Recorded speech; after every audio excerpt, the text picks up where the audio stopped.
Hey guys, welcome back to our channel. In this tech tutorial video, we're going to show you how you can report replies or responses given to you by the artificial intelligence on Comet AI/Perplexity AI web browser. So let us dive into this. All right, guys. So let me navigate to one of my chats or threads I have had with the artificial intelligence, like that one here, for example.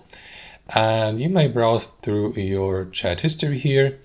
And if you'd like to check if the given information is accurate within the reply or response, simply go through the sources. And let's assume in some cases you might have found out that some of these informations or data are not 100% correct or accurate or up to date.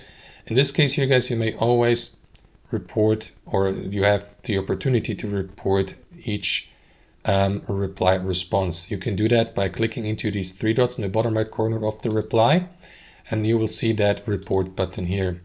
And after that, you may, for example, use that box here to provide a reason, for example, or an explanation and additional feedback to help Comet AI improve its services. So what you want to do is go, for example, with this reason here, inaccurate or wrong sources, out of date, and so on and so forth. And you may also provide some additional feedback below by using that description box. And once that's done, guys, simply click into submit here, and let me just click into cancel, because that information is actually pretty accurate. So it's just an example, but that's at least how you report responses in the Comet AI web browser. Hope you enjoyed this video, got some real value from it, and we'll see you next time on our channel.